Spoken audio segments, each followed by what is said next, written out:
Hello fellow Magic Bunnies, my name is Gary Scott and welcome to the second video in the GMJ teaching series. In the first video, Josh took you through his Filing Maximus principle. I'd like to continue his theme with talking about opening with a show of skill.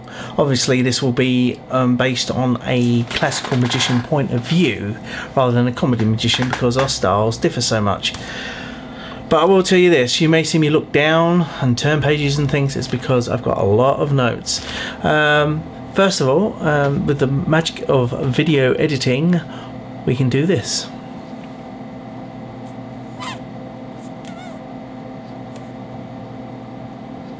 There we go. This is what I call the opening triangle. And we'll get to that in a second. So, in our first video in the series, Josh took you through his Filing Maximus principle. And believe it or not, those of you that have performed on stage in any capacity whatsoever have probably already put these principles into effect, but never realised it. So thank you so much, Josh, for giving what we do a name. Josh has really set the pace for these videos, so I'd like to continue the theme of opening, but from a classical magician's point of view, because mine and Josh's styles differ so much. He, the comedy performer. You see, Josh, as a comedy performer, his role defines that he take you on a journey through his comedy before he even gets to the magic. Unlike the classical magician who must come out there and hit hard and fast, and how did I put it? I have to win over the crowd by immediately showing them my skill as a magician so they take me seriously and I can draw them into my world. So what do I mean when I say my skill as a magician? Well, basically the classical magician must attack the stage completely differently than a comedy performer in the opening. Let me show you.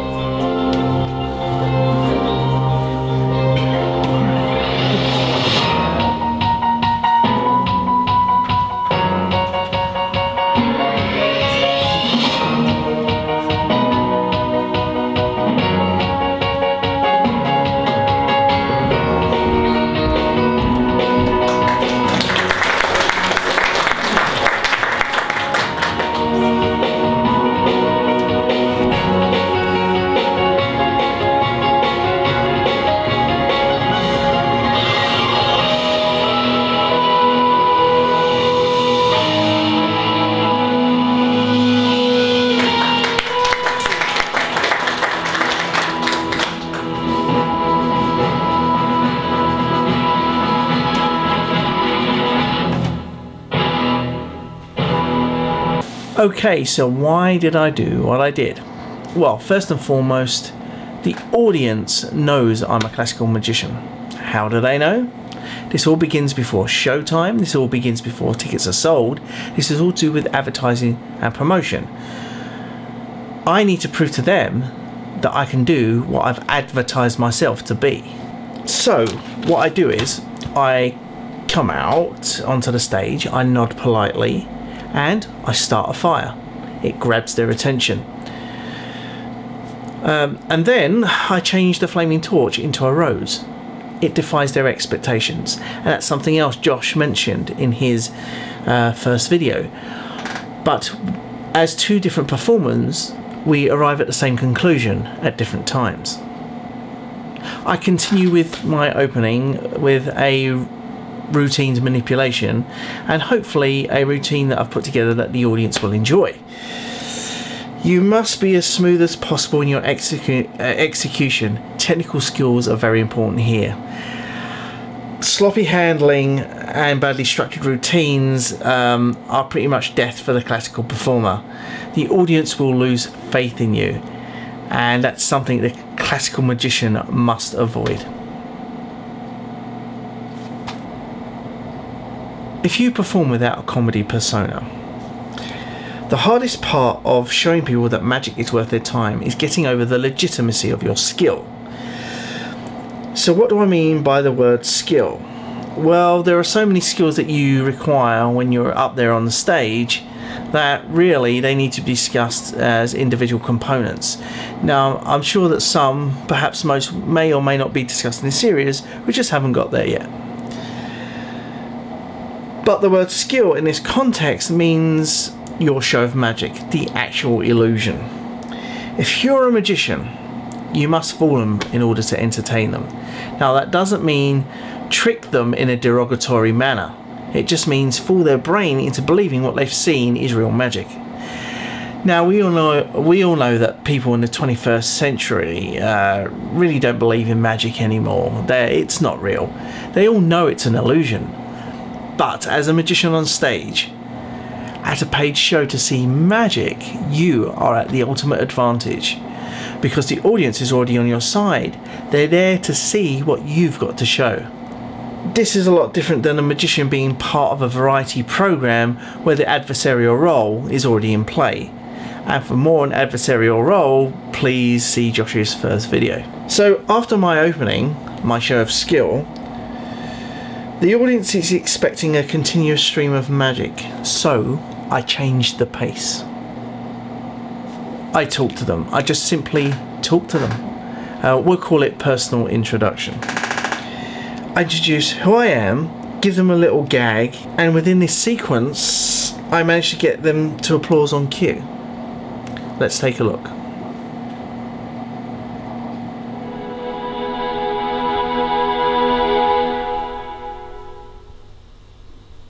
Good evening.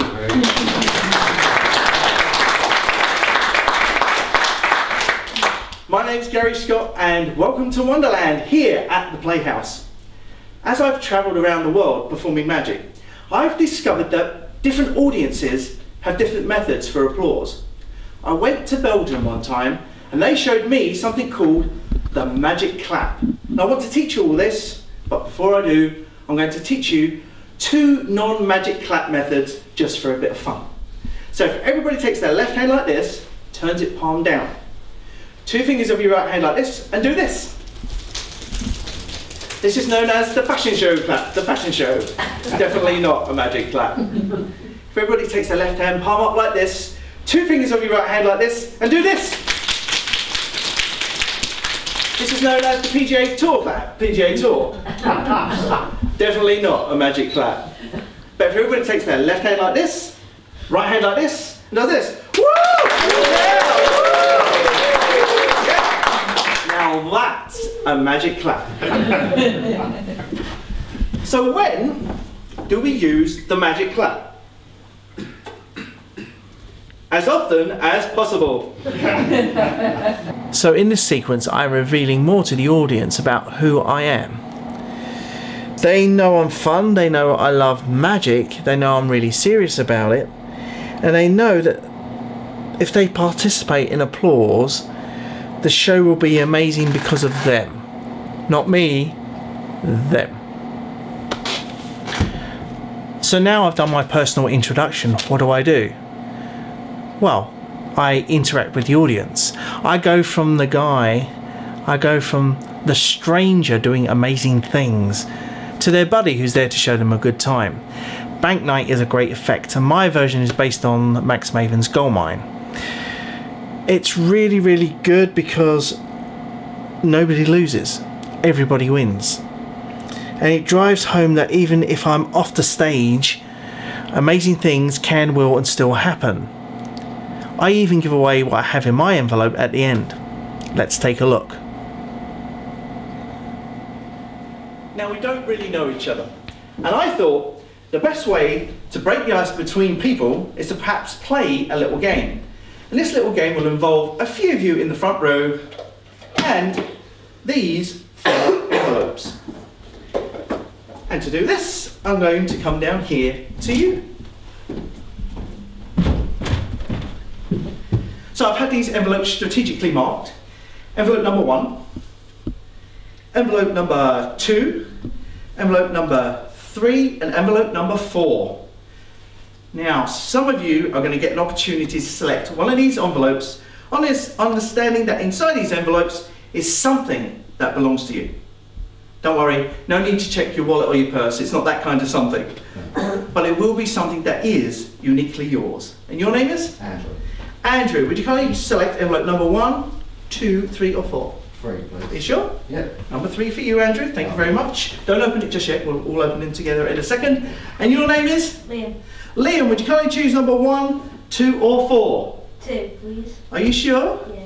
Okay, number 2. Liam, isn't it? Yeah. Liam. Okay, Andrew and Liam. Thank you very much. And your name is? Diane. Diane. Which one would you like, Diane? 1 or 4? Number 4. Are you sure?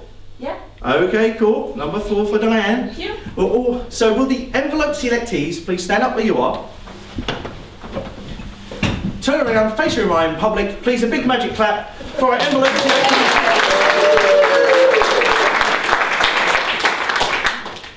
So let's all open the envelopes together and pull out what we find inside. And you should find a piece of yellow paper with a prediction on it. Let's go to Andrew first. What does yours say, Andrew? Yours. A fine prediction if I ever heard it. Show everybody, yours. What does yours say, Liam? Yours. Oh, a fine prediction if I ever heard one. And what does yours say, Diane? Yours. Fantastic. So all 3 of you have yours, which is strange really, because in the envelope you left me was something that just happened to be mine. Oh. Big magic clap, please, for our envelope selectees.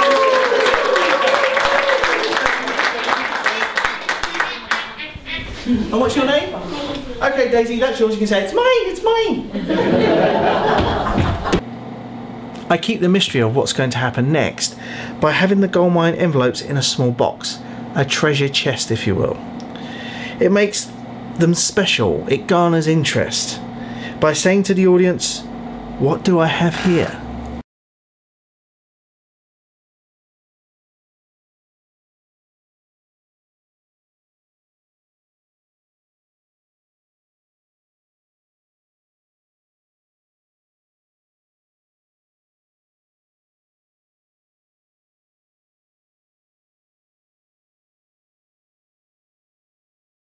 I verbally say we don't really know each other, and one of the best ways to get to know each other is to perhaps play a little game. And I get off the stage and I go into the audience. So what am I saying here? I'm saying, here I am for you. I want to be your friend. Let's do something together. As the effect progresses, I learn several people's names and I use them. They know my name, I really should know theirs. It also reinforces the idea that I am their friend. And as this effect comes to a close, the pacing changes. There's an upbeat. And I jump from one person to the next. I'm building to a climax upon my own revelation. So it goes something like this. It's a build of tension and release. It's person A has got yours, person B has got yours too, person C has got yours as well. All 3 of you have yours. There's the tension and the release, and the magician, me, has got, oh, I've got mine, and there's the release. And I finished by giving the contents of my envelope to somebody in the audience who wasn't part of the routine. So why do I do this? Well, it establishes me as a gift giver. It's a surprise. And I make sure everybody sees this by getting the 3 routine participants to sit down. And then the focus of attention comes back to me. This way everybody can see what I'm about to do, and I can throw in the squeaky voice gag. It's mine, it's mine. This reinforces 2 ideas. First, I am fun, and 2, the conclusion of the routine is true. All the props have been handed out and they can be examined. So I return to the stage and continue with the show. So what have I done in my opening? So let's take a look at all 3 phases.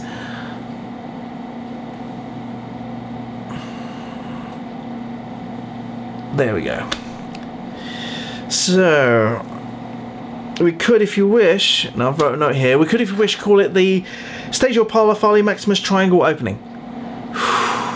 But I won't. We'll just call it the opening triangle.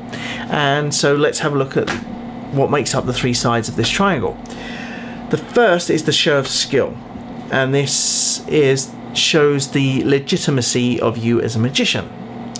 And of course, the second one would be your personal introduction. And this reveals more to the spectators about who you are and lets them into your world. You're breaking down that fourth wall. Then we have, finally, audience participation. You go from a stranger doing amazing things to their buddy who's there to show them a good time.